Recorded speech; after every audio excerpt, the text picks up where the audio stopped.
প্রান্তিক ও নিম্ন আয়ের মানুষকে সুরক্ষা দিতে ফ্যামিলি কার্ড চালু, কৃষকদের জন্য কৃষি কার্ড, স্বাস্থ্যসেবা নিশ্চিত করা ও তরুণদের কর্মসংস্থান সৃষ্টি সহ 9 দফা অঙ্গীকার করে দলের নির্বাচনী ইশতেহার ঘোষণা করেছে বিএনপি।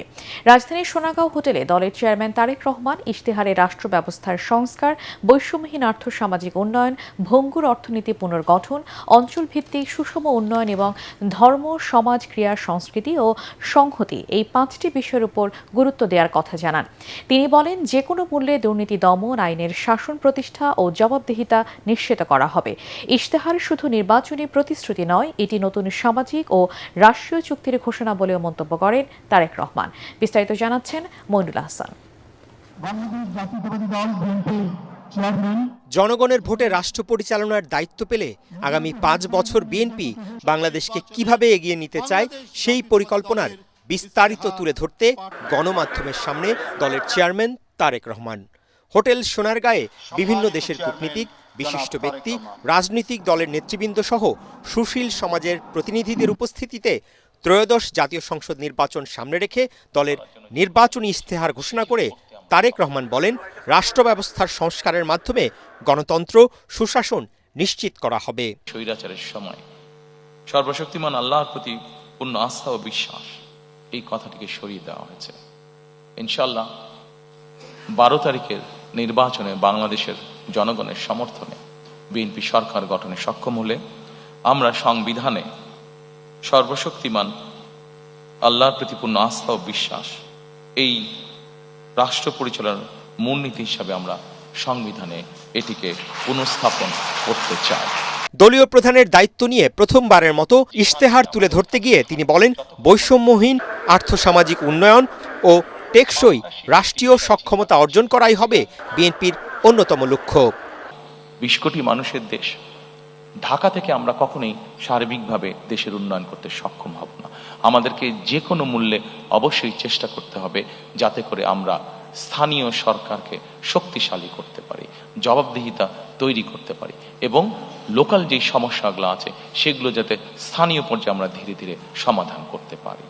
বিগত ফ্যাসিবাদী সরকার দুর্নীতি, দুঃশাসনের মাধ্যমে দেশের অর্থনীতি ধ্বংস করে গেছে অভিযোগ করে তারেক রহমান বলেন, ভঙ্গুর অর্থনীতি পুনর্গঠন করে শক্তিশালী ভিত্তির উপর দাঁড় করাতে হবে। অর্থনীতির গণতন্ত্রায়ন, বিনিয়োগ ও আর্থিক প্রতিষ্ঠান সংস্কার, শিল্প খাত ও সৃজনশীল অর্থনীতির উন্নয়ন, সেবা খাত, বিদ্যুৎ, জ্বালানি, পরিবহন খাত, আইসিটি, রাজস্ব আয় ও ব্যয় ব্যবস্থাপনা। অর্থনৈতিক স্থিতিশীলতা তখনই হয় যখন সেই দেশের মধ্যবিত্ত শ্রেণীটি অনেক বড় আকার ধারণ করে। আমাদের পরিকল্পনা হচ্ছে অর্থনীতির ক্ষেত্রে আমরা বাংলাদেশের মধ্যবিত্ত শ্রেণী বলতে যেটি কয়েক বছর আগেও প্রায় ধ্বংসপ্রাপ্ত ছিল, সেই মধ্যবিত্ত শ্রেণীটিকে আমরা অর্থনৈতিকভাবে ধীরে ধীরে শক্তিশালী করে গড়তে তুলতে চাই। দীর্ঘ উপস্থাপনায় গুরুত্বপূর্ণ প্রতিটি খাতের সমস্যা তুলে ধরে বিএনপি প্রধান বলেন, অঞ্চল ভিত্তিক সুষম উন্নয়ন নিশ্চিত করা হবে। ইশতেহারে ধর্ম, সমাজ, ক্রীড়া, সংস্কৃতি ও সংহতি সব বিষয়ই বিএনপির পরিকল্পনা তুলে ধরা হয়। আমার দেশের স্বার্থ, আমার দেশের মানুষের স্বার্থ রক্ষা করে যাদের বন্ধুত্ব সহযোগিতা পেলে আমরা আমাদের দেশে নতুন ব্যবসা বাণিজ্য প্রতিষ্ঠিত করতে পারবো, আমার দেশের মানুষের কর্মসংস্থানের ব্যবস্থা করতে পারবো, আমাদের দেশের অর্থনৈতিক অবস্থা শক্তিশালী হবে। অবশ্যই আমার দেশের স্বাধীনতা এবং সার্বভৌমত্ব অক্ষুণ্ণ রাখবে। এইটার ভিত্তিতেই আমরা আমাদের পররাষ্ট্রনীতি পরিচালিত করব। এক ব্যক্তি সর্বোচ্চ 10 বছর প্রধানমন্ত্রী থাকতে পারবেন। উপরাষ্ট্রপতির পদ সৃষ্টি, মানুষের ভোটাধিকার নিশ্চিত করতে তত্ত্বাবধায়ক সরকার ব্যবস্থা পুনর্বর্তন, গণমাধ্যমের স্বাধীনতা নিশ্চিত করার অঙ্গীকারের কথাও ইশতেহারে ঘোষণা করেন বিএনপি প্রধান তারেক রহমান। আগামী 12 তারিখে নির্বাচনে জয়ী হয়ে ইনশাআল্লাহ সরকার গঠনে সক্ষম হলে আমাদের সর্বোচ্চ অগ্রাধিকার থাকবে এই 3টি বিষয়ের উপর গুরুত্ব আরোপ করা: দুর্নীতি, আইনের শাসন এবং জবাবদিহিতা। যে কোনো মূল্যে আমরা এটিকে সর্বোচ্চ অধিকার দিব।